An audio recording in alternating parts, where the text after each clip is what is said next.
think back to what we're doing today, and it's like it's already happening. Has anybody ordered online from Domino's lately? Holy shit, that stuff is slick. And it pretty much drops out of the sky 30 minutes later, and it's right there. And you get to order it online virtually, you get to track it, you get to see all that. And, okay, maybe I shouldn't even admit to eating Domino's, that's pretty disgusting. But thank you, okay. Good, I'm not the only one here who thinks that that's disgusting. I appreciate that. But look at what we're coming to. Look, do you know that there are already computers that can read human brainwaves and communicate that with smartphones? Do you see where this is going? 3D printing. What happens when it gets to the point where we can not just take liquid metal and liquid plastic and laser combine it into anything we want, but we can recombine the molecules in the air. We can conjure matter out of thin air with our minds. Like, holy fucking shit, this is what we're coming to. You think, oh, Adam's off the deep end, totally fucking crazy. No. Just like never before in human history, though, what we are able to today is to see forward. And you know what? Look at the exponential growth curves.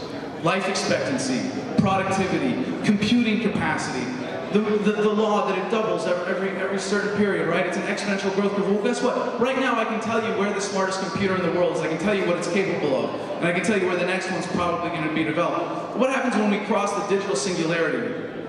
People have heard this term, right? The technological singularity. We have computers smarter than human minds. You know what? That's kind of a bullshit thing to begin with.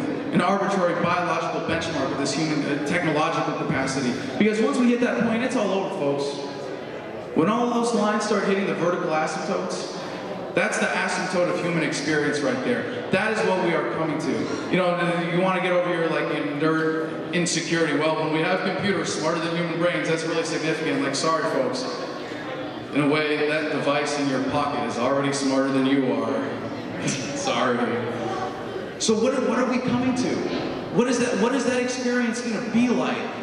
And you guys might think I'm crazy looking forward, but this is all happening in the next 20, 30 years. Maybe if we take care of this government thing a little sooner, maybe if we don't, a little bit later. But you know, this gets to, I think what we're going to be experiencing is a state of pure human will. And I don't know how else to describe it. But this is why this message now, and spreading this message, is so particularly, I don't want to say important, because it's not about imposing any imperative, but it's why it's particularly valuable. Because when you really get this, and you see the exploitation at the hands of government, you understand the significance of the Federal Reserve sucking away all this excess productive capacity from humanity that would be going towards this advancement, that would be taking us towards the asymptote. You realize how bad we're getting screwed. It's pretty motivating. But we still live in a world where we have war. Like, holy fucking shit, does that not completely invalidate government?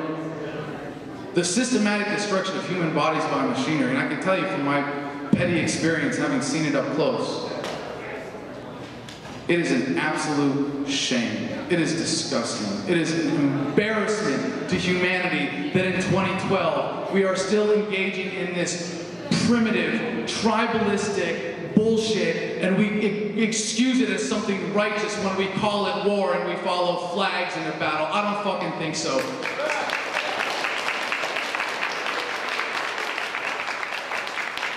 And I feel like when we get to this point, I don't want to be like the guy from the movie, you know, Schindler's List.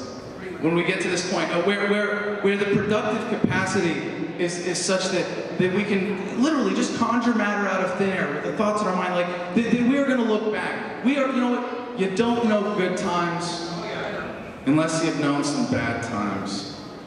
And I have a feeling that, you know, in a way, until we get to the state of pure joy and love and laughter that we are on the verge of, we're going to look back and go like, holy shit, we couldn't bring everybody with us because we couldn't get over this government thing. We had to leave people behind because we couldn't fix this war problem.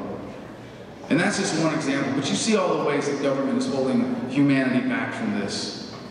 In war, in the exploitation, economically by the government, but every time someone dies at the hands of government, and when a human life dies for something as absurdly needless as the fact that we have taken all of humanity's worst desires to violate the non-aggression principle into government, all of humanity's worst desires to control and dominate and manipulate others by force, and we have institutionalized that in government.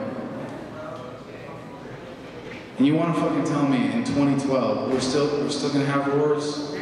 Holy shit, that is fucking embarrassing. And I feel like in a way what I'm doing and speaking out is a penance for my own participation in American foreign policy as a United States Marine.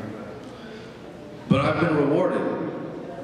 And as corny as it sounds, I feel like what I'm able to do now, what I've been fortunate enough to be able to do with the technology that is afforded to us, and what I have been inspired to seek out by all of you, by everybody who cares about this message.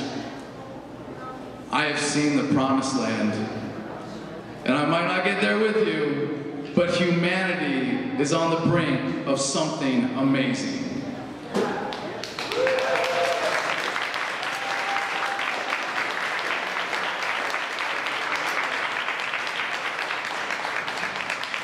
So I've gone well over my time, which means I'm just gonna have to cut my introduction for Rebel Inc. short. I'm sorry, but you guys are in for a treat. If you haven't seen Rebel Inc. live, you are really in for a treat. These guys bring the spirit of the message. You know what, and it's funny, when I was on the Joe Rogan podcast, he was like, I just imagine that you're listening to Rage Against the Machine all day. You're dancing around like you're feeling that angst, aren't you, Adam? And I wish I had said, hell no. I got Rebel Inc. playing in my head. Those are a bunch of socialist, communist fucktards. These guys know what's up, and they bring the energy. Ladies and gentlemen, the hardest working band in the liberty movement, Rebel Inc.